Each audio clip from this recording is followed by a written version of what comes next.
4:31 in the morning. At this morning, this Los Angeles neighborhood violently lurched 2 feet higher in just seconds. It happened in the dark, in the early hours of this quiet January morning without warning. The ground convulsed and heaved with extensive force, explosive force. In just seconds, entire neighborhoods were thrust nearly 2 feet higher. And I was scared. I started praying. I knew it was a bad one. This is Porter Ranch, a suburban community located in the northern edge of California's San Fernando Valley, just north of Los Angeles. January 17, 1994, a magnitude 6.7 earthquake struck this valley with devastating explosive power.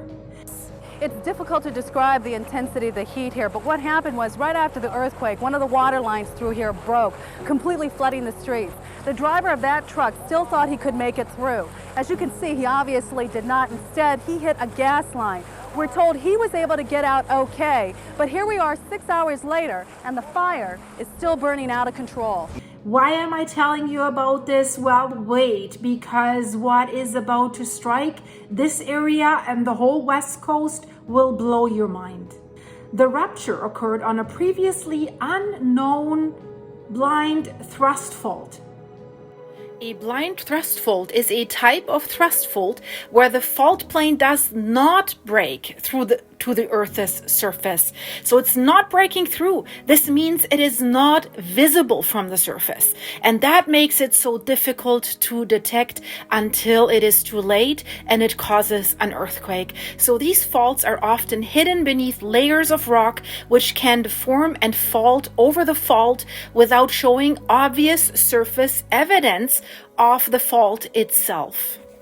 That suddenly shoved a massive block of Earth's crust upward.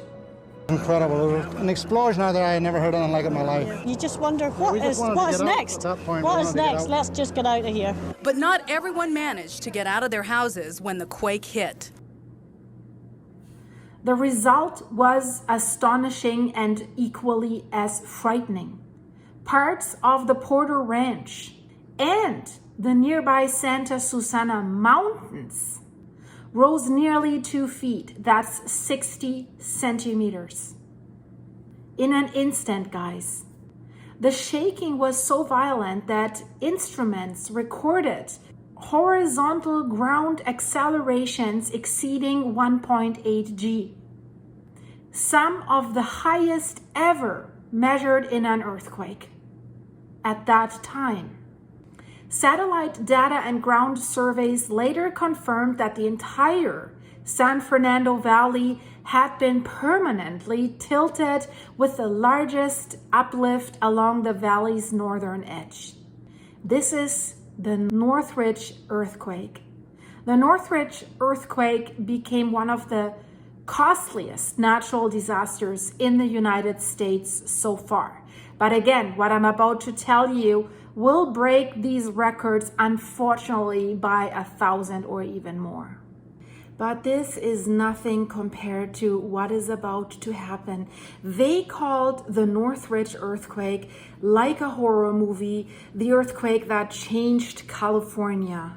It has changed California because it has devastated the Los Angeles area and has launched this new area of earthquake safety.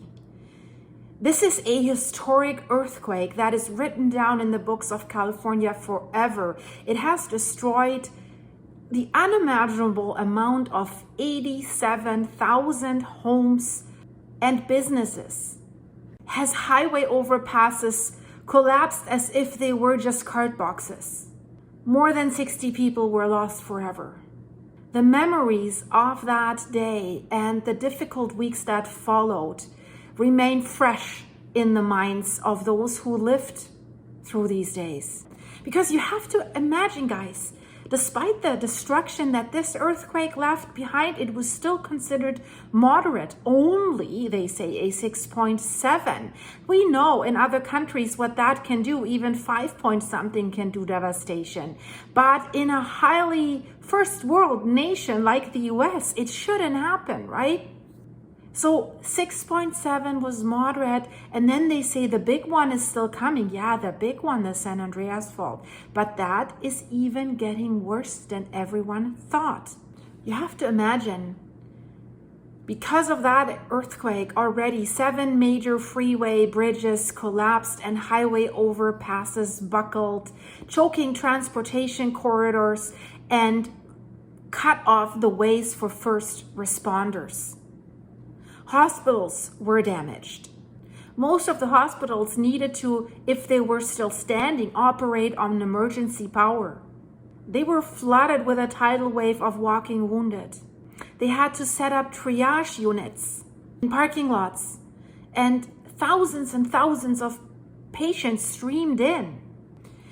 Miracles were happening. Some people were pulled alive from completely crumbled buildings. And so the Northridge disaster became one of the most studied disasters. It's a new area of safety, but is that enough? It's not enough. At that time, they didn't have early warning systems. Scientists were unable to quickly measure epicenters. They had no tools that were equipped for such strong and sudden shaking. We have to say that the instruments at that time, they were overwhelmed by the shaking. Now we have the instruments, but now we have a threat that until a few months ago, maybe until a year ago, nobody thought that this would exist.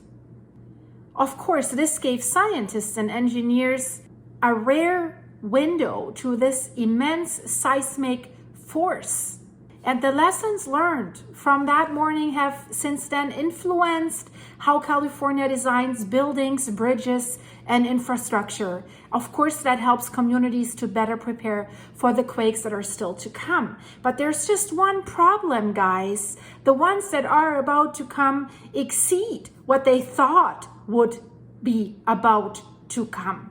So can you imagine that there could be super shear earthquakes in California, an accelerated earthquake at a longer length, so the San Andreas fault could rupture at a longer length than previously estimated, and we can compare this to the 7.7 Myanmar earthquake. And then scientists looked at that and said, wait a minute, these fault lines look the same. I put that video on the end screen, but this is not what I mean.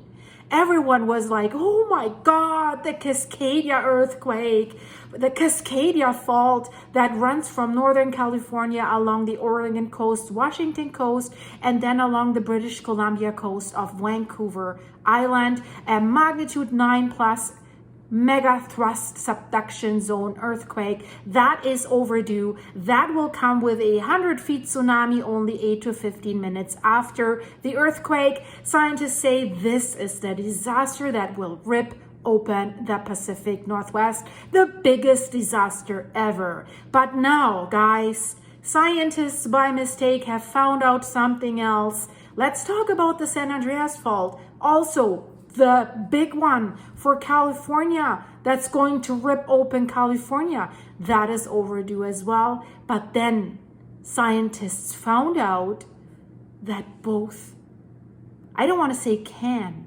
have ruptured together, triggered each other, and they will again. Why and how? Watch this video in the end screen. It's worth it, guys. I see you there in a second, because that is going to be the biggest disaster North America has seen in our lifetime, will see in our lifetime, and probably for a very, very long time. I see you.